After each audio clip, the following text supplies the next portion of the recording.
Baik, Assalamualaikum warahmatullahi wabarakatuh. Selamat datang kembali di tutorial PHP dasar untuk pemula. Kali ini saya akan mencoba menjelaskan tentang sintak-sintak lain dari PHP ya. Kemarin kita sudah belajar yang namanya sintak dasar dari PHP, mulai dari outputnya, lalu ada variabel, tipe data, dan lain-lain. Nah, di sesi ini saya akan menjelaskan tentang control flow atau disebut juga struktur kendali pada bahasa pemrograman PHP.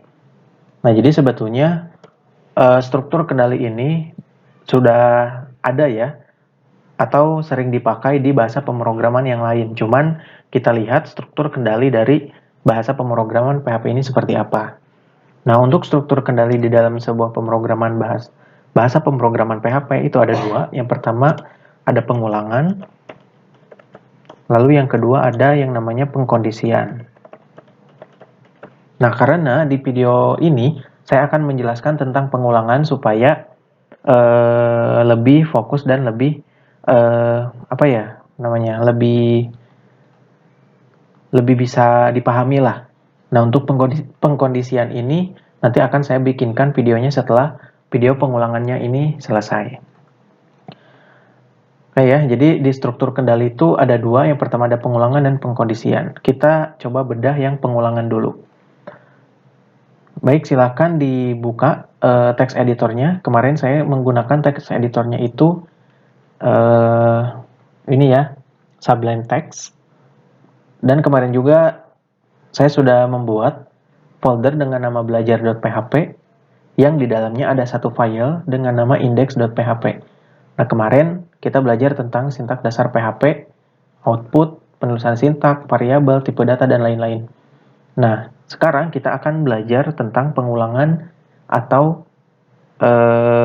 perulangan ya, bisa disebut perulangan atau pengulangan. Nah, bagaimana kalau kita buat file baru di dalam sebuah folder belajar.php? Caranya silakan klik kanan, new file, lalu tuliskan misalkan pengulangan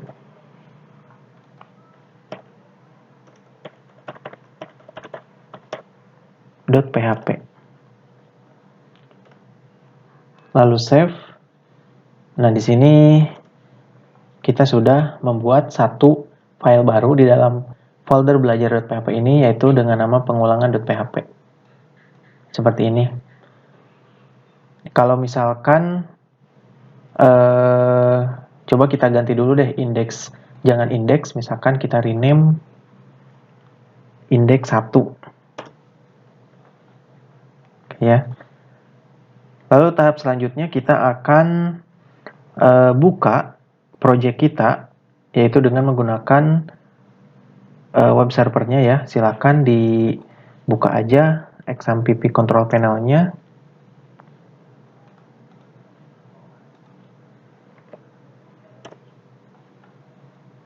Lalu klik start pada Apache-nya.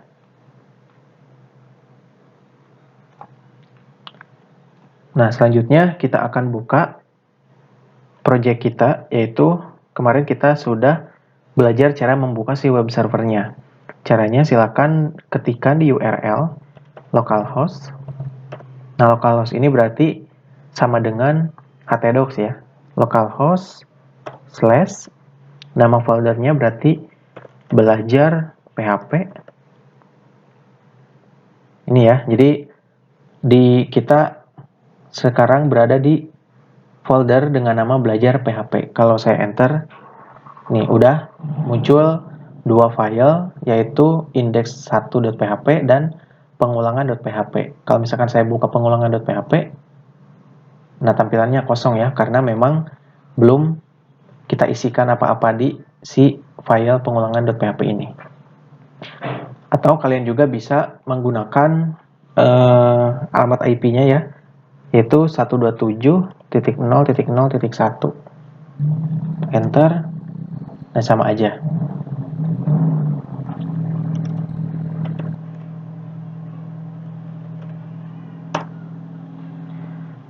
Oke ya, sip. Sekarang kita akan mencoba membedah si pengulangan ini. Di sini ingat ya, kita harus buka dulu sintak PHP-nya dengan ketikan PHP tab seperti ini. Oke, materi kali ini kita akan belajar tentang pengulangan. Ini saya bikin komen ya, pengulangan. Nah, di dalam pengulangan itu yang pertama ada yang namanya for, lalu ada yang namanya while, lalu ada yang namanya do, while.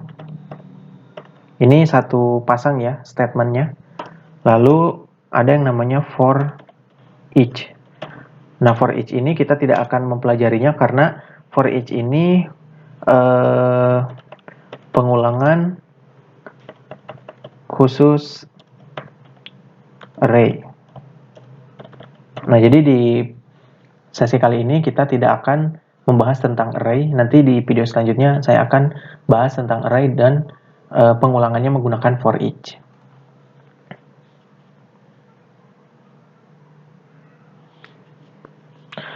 Oke, yang pertama kita akan belajar tentang for.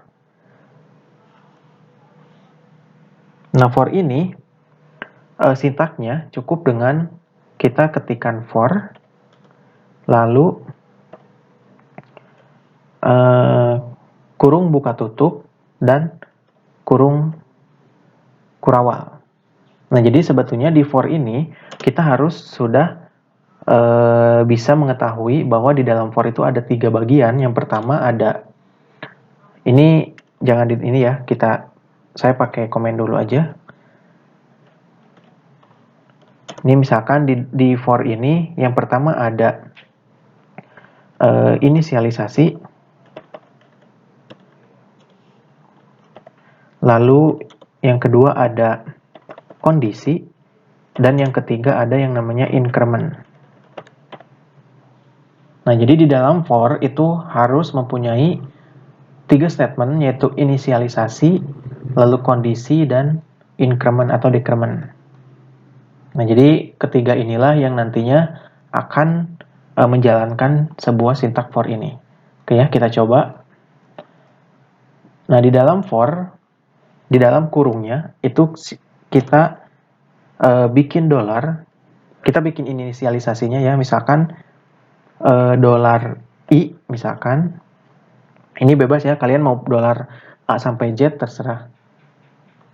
Misalkan $i sama dengan 0, seperti ini. Lalu titik koma. Nah, ini adalah inisialisasi. Berarti inisialisasinya itu kita membuat sebuah variabel i dengan nilainya itu 0. Nah, itu inisialisasi. Lalu yang kedua, kita buat yang namanya kondisi terminasinya. Misalkan variabel i lebih kecil dari 0, titik koma.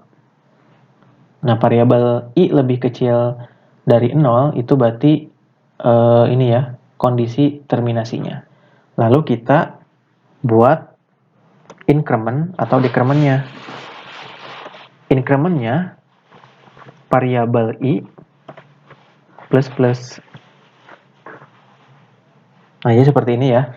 Jadi ada nilai awal, lalu ada kondisi determinasi, lalu yang ketiga ada yang namanya increment atau decrement.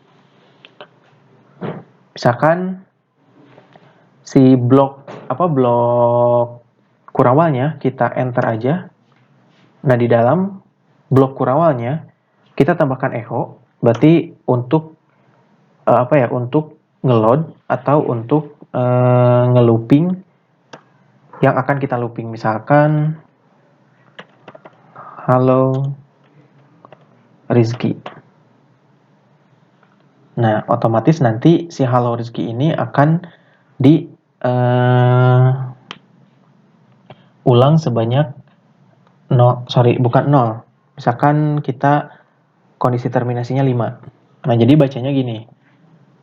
Variabel i, misalkan for kita membuat sebuah variabel i dengan nilainya 0, lalu si variabel i ini atau 0 ini lebih kecil dari 5, lalu variabel i plus plus.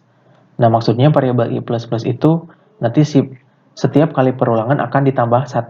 Contoh misalkan nih, apakah 0 lebih kecil dari 5? Kalau misalkan true, maka akan di looping yang namanya hello Rizky. Lalu si 0 ini karena di sini ada plus plus, jadi karena ditambahkan, jadi 0 ditambah 1, 0 ditambah jadi 1 ya. Apakah 1 lebih kecil dari 5? True ya, atau benar, maka akan ditampilkan lagi halo Rizky, dan seterusnya. Hingga si nilai 0 ini akan bernilai false atau salah. Kayak misalkan ketika 0 ini yang sudah jadi 5, apakah 5 lebih kecil dari 5? Maka jawabannya false, maka si loopingnya akan berhenti ya. Ya seperti itu.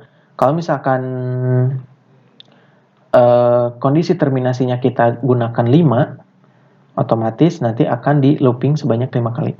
Oke, coba kita praktekkan, kita simpan, lalu kita refresh.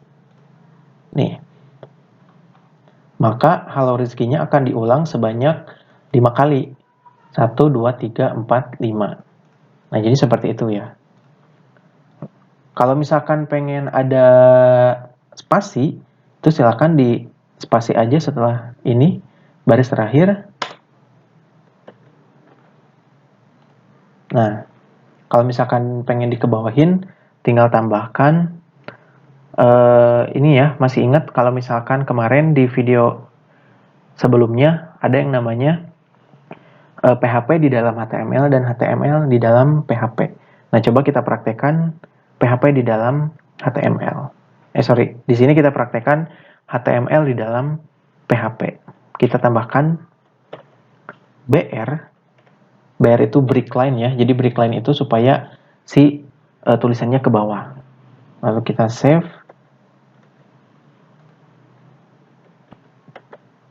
Kita refresh.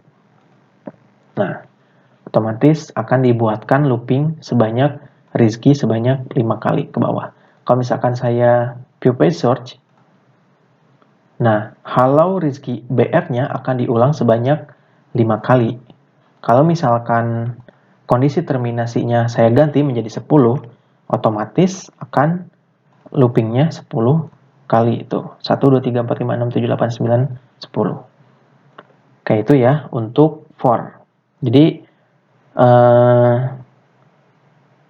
ada 3. Yang pertama ada inisialisasi, lalu ada kondisi terminasi, dan yang ketiga ada increment atau decrement-nya. Ini ya untuk for. Nanti kalau misalkan kurang paham bisa di komen ya. Selanjutnya kita akan belajar yang namanya while. Ini kita nonaktifkan dulu ya. Kita bikin komen.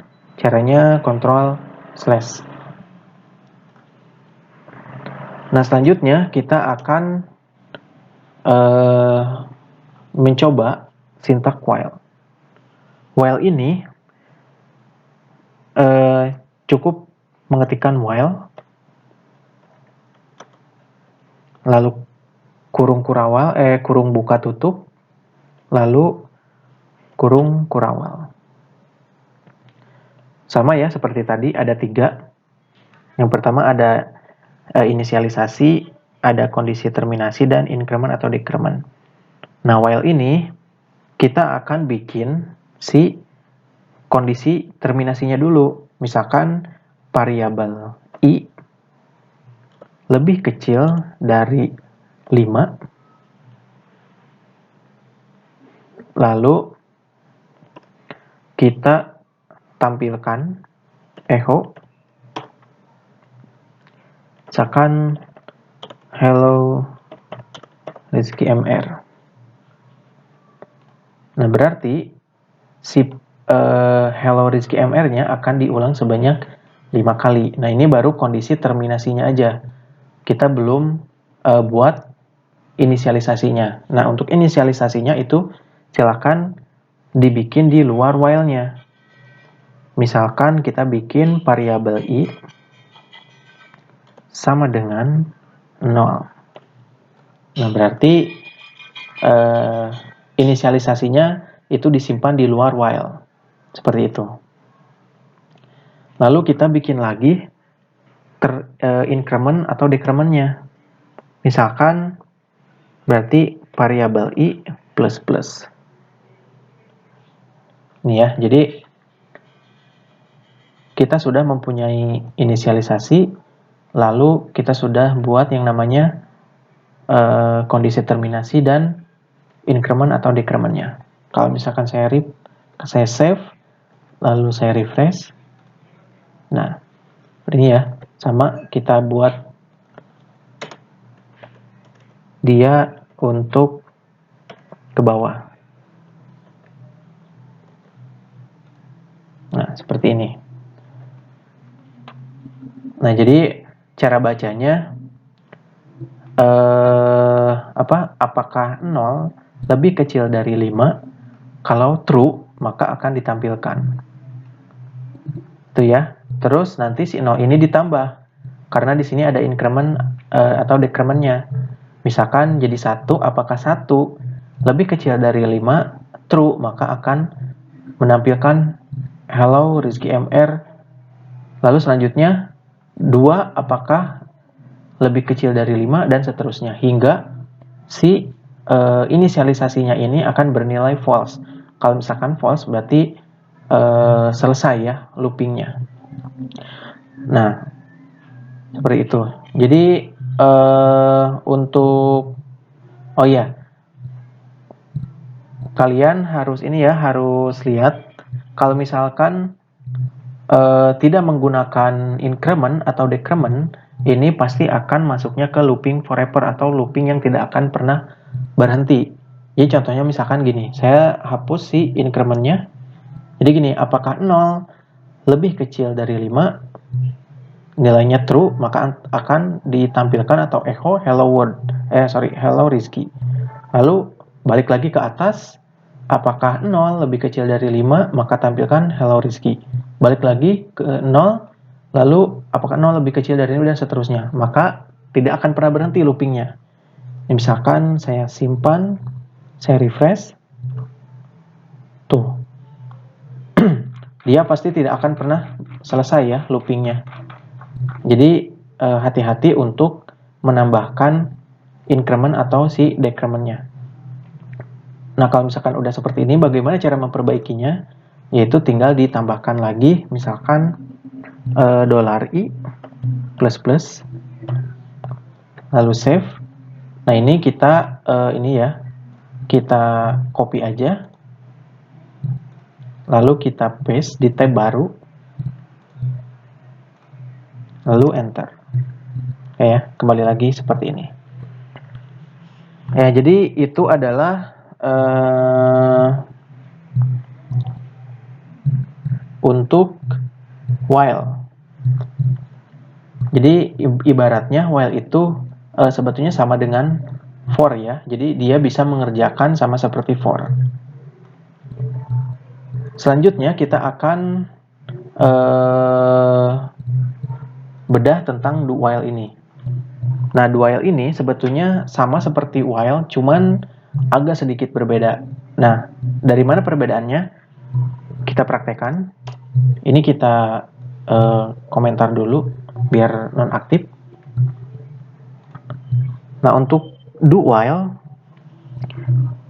sintaknya itu do, lalu kurung kurawal, di enter,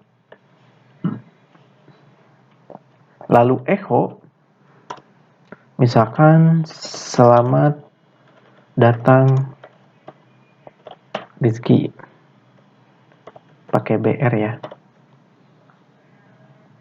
seperti ini. Lalu kita buat yang namanya incrementnya $i, misalkan plus plus. Nah, di akhir kurawal ini kita buat yang namanya kondisi terminasinya. Kita buat while lalu kurung buka tutup, misalkan $i lebih kecil dari 10. Nah, berarti kita sudah membuat ini dibalik ya. Jadi yang pertama itu kita buat yang namanya increment, lalu kita buat yang namanya kondisi terminasi, dan yang terakhir kita buat inisialisasi. Nah, untuk membuat sebuah inisialisasi di do while itu berada di luar do while-nya ya, sama dengan while ini. Kita buat di luarnya, yaitu $i sama dengan 0. Nih, seperti ini. Berarti bacanya apakah 0 lebih kecil dari 10? Kalau jawabannya true, otomatis akan menampilkan selamat datang Rizky. Sebetulnya sama ya, konsepnya seperti while dan for. Nah, coba kita save dulu, lalu kita refresh. Oh, error ya. Errornya ada di baris 22. Di sini, oh ini ya, lupa tidak menggunakan titik koma. Kita refresh lagi. Nah, jadi selamat datang Rizky akan diulang sebanyak 10 kali. Nah, yang menjadi perbedaan antara do while dan while ini, jadi kalau misalkan si inisialisasinya atau nilai awalnya itu false, maka akan ditampilkan dulu sebanyak 1 kali. Setelah itu baru dicek. Kalau misalkan nilainya false, maka loopingnya selesai. Seperti itu. Contoh misalkan gini. Misalkan nilai awalnya saya ganti menjadi 20. Lalu, apakah 20 lebih kecil dari 10? Berarti jawabannya false ya. Kalau false, maka akan ditampilkan sekali dulu. Setelah itu, ditambah lagi nih, berarti 21. Apakah 21 lebih kecil dari 10? Maka jawabannya false. Kalau false, berarti selesai loopingannya. Coba kita save, lalu kita refresh. Tuh, dia akan ngelooping atau memanggil 1 kali dulu.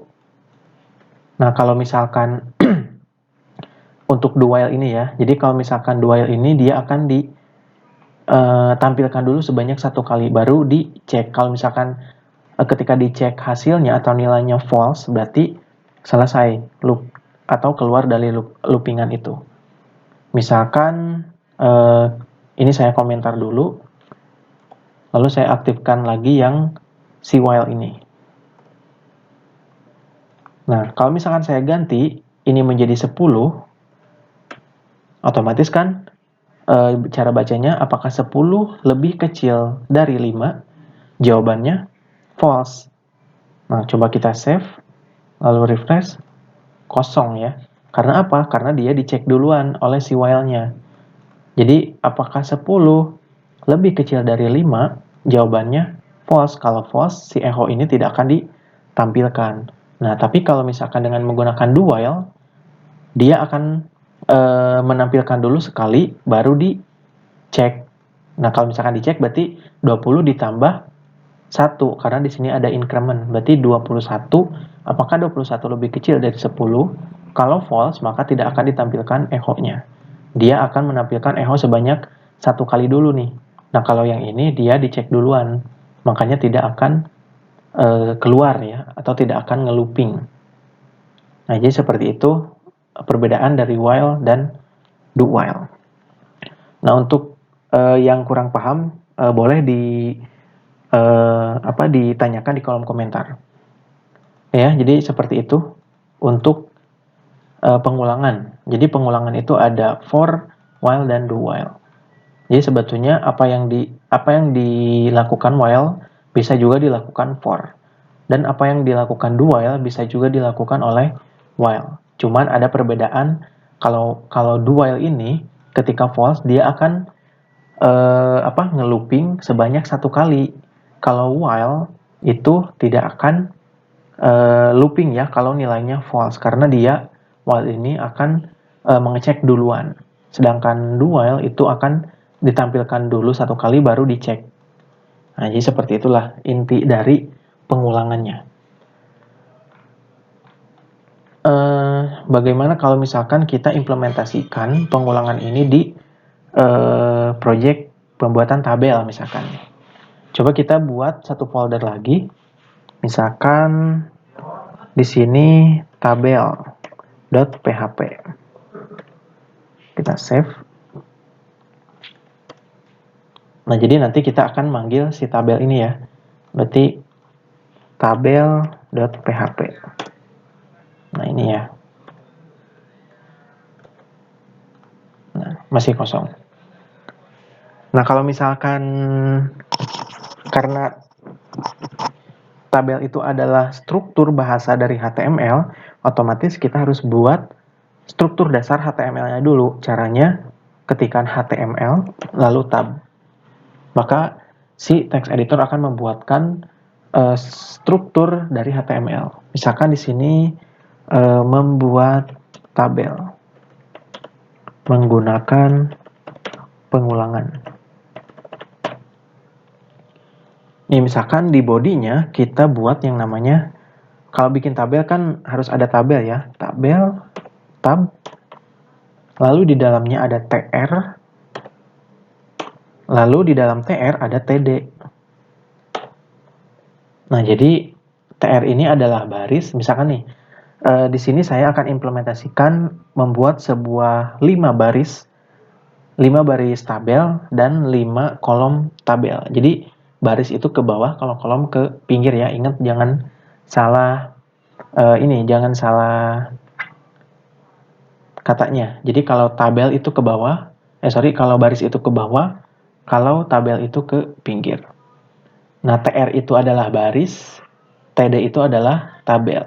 Misalkan kalau misalkan nih tabelnya saya tambahkan dulu border ya, supaya ada garisnya. Misalkan bordernya 1 aja, lalu saya buat cell paddingnya 10 ya, supaya cell padding itu untuk lebar dari si isi kolomnya atau isi tabelnya.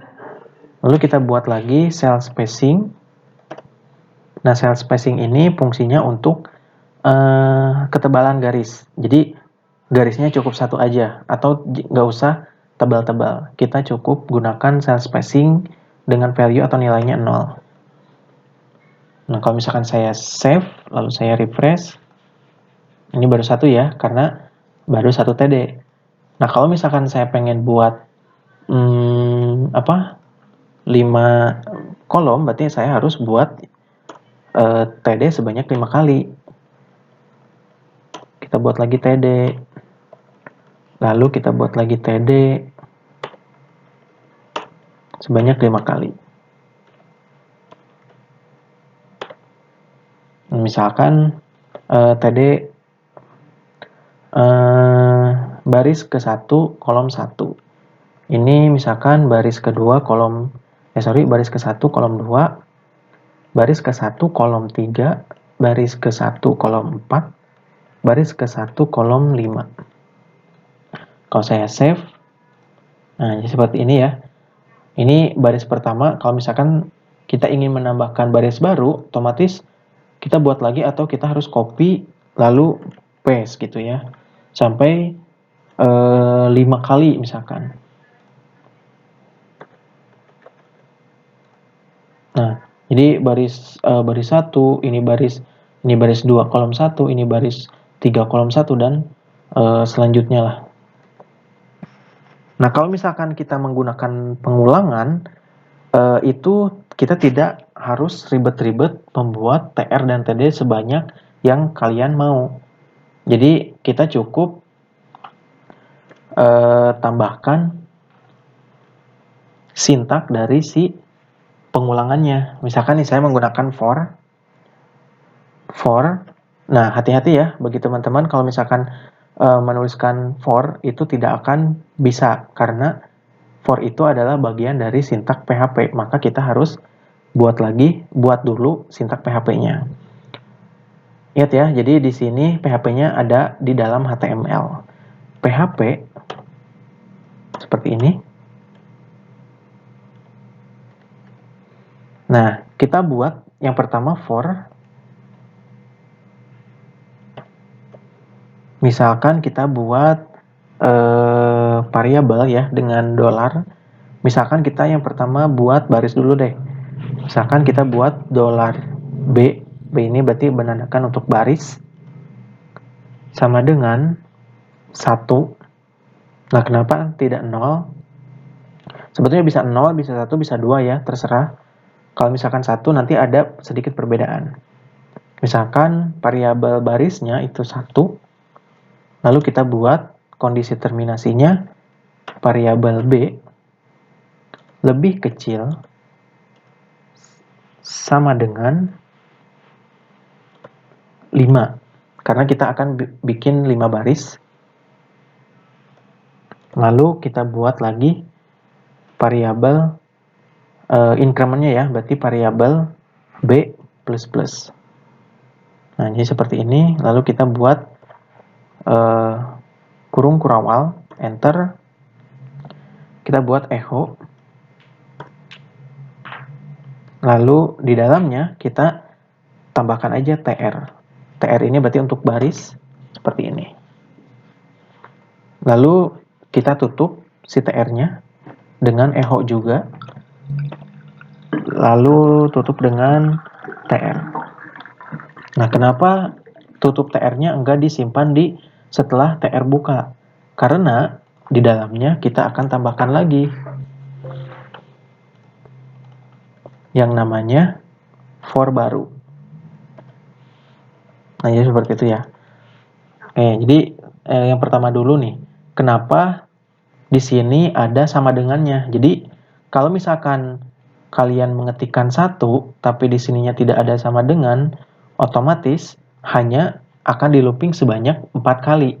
Karena mulainya dari 1, jadi 1-nya nggak dihitung, mulai dihitungnya dari 2, 3, 4, 5. Nah, dari 2 ke 5 itu kan 4 baris.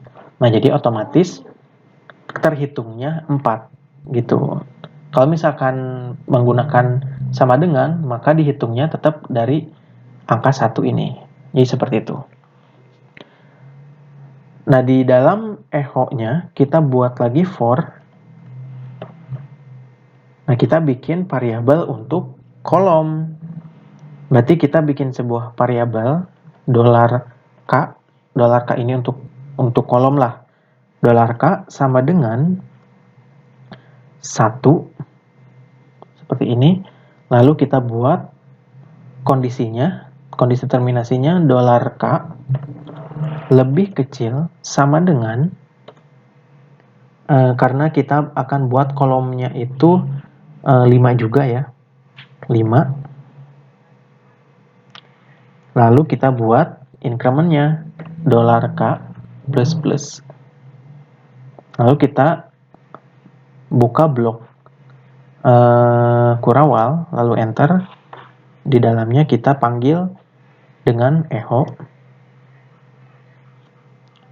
Lalu kita buat td. Karena k ini untuk kolom ya, kolom itu berarti sintaknya td. Lalu tutup dengan td. Nah, isinya 1 baris 1 kolom ke 1. Nah, seperti ini. Kalau kita save, kita refresh. Nah, udah betul ya. Barisnya ada 5 ke bawah, 1, 2, 3, 4, 5. Kolomnya juga ada 5, 1, 2, 3, 4, 5. Nah, tapi sedikit kurang rapi ya, karena di sini 1 tuh, semua 1, padahal kita pengennya setiap baris dan kolom itu berbeda angkanya. Misalkan ini untuk baris 1, kolom 1, ini untuk baris 2, kolom 1, ini untuk baris 3, kolom 5 misalkan. Kolom 5 dan seterusnya. Caranya gimana? Kita hapus dulu yang ini. Karena kita sudah tahu baris itu adalah variabel B dan kolom itu adalah variabel K, maka kita panggil variabelnya aja. Sama seperti materi yang kemarin ya, kita cukup panggil variabelnya. Jadi tidak usah harus mengetikkan ulang yang lain. Misalkan kita panggil aja variabel untuk baris, berarti B, lalu kita juga panggil variabel untuk kolom, yaitu variabel K. Kita save, lalu kita refresh. Nah, sekarang udah rapi ya. Ini berarti untuk baris 1, kolom 1, ini untuk baris 1, kolom 5, lalu untuk baris 5, kolom 4 misalkan, dan seterusnya. Nah, jadi kita tidak usah capek-capek untuk copy paste sebanyak 5 kali. Kalau misalkan kalian mempunyai tugas disuruh bikin 100 kolom dan 100 baris, itu mungkin akan sedikit gempor ya kalau tidak menggunakan bahasa PHP ini. Jadi pentingnya kita belajar PHP itu di dalam sebuah web programming, itu fungsinya benar-benar sangat bermanfaat sekali, karena kalau tidak ada bahasa PHP mungkin kita harus contohnya seperti inilah. Contohnya seperti ini, kita harus membuat tabel. Kalau misalkan disuruh membuat tabel 100, otomatis harus copy paste atau buat tabel sebanyak 100 kali. Kalau misalkan di sini saya pengen barisnya 10, kita tinggal ganti aja kondisi terminasinya. Misalkan 10, berarti akan diulang sebanyak 10 kali si barisnya. Lalu misalkan si tabelnya juga saya akan ganti menjadi 10. Maka si tabelnya akan diulang atau di looping sebanyak 10 kali. Kalau saya save, lalu saya refresh, ya, maka akan dibuatkan baris dan kolom itu masing-masing sebanyak 10 kali. Nah, jadi seperti itulah tentang pengulangan. Baik, mungkin ini saja yang bisa saya sampaikan di sesi kali ini. Mudah-mudahan ada manfaatnya buat teman-teman ketika teman-teman belajar bahasa pemrograman PHP. Nah, untuk di sesi selanjutnya, insya Allah saya akan buatkan juga video mengenai pengkondisian ya. Jadi supaya lebih paham aja sebetulnya. Dan untuk teman-teman yang kurang paham, boleh silakan di komentar aja di kolom komentarnya, mana yang nggak pahamnya. Mungkin insya Allah saya akan jawab satu persatu. Baik, mungkin itu saja yang bisa saya sampaikan. Sekali lagi terima kasih, mohon maaf apabila video saya kurang kurang paham atau kurang mengerti. Mohon dimaafkan. Assalamualaikum warahmatullahi wabarakatuh.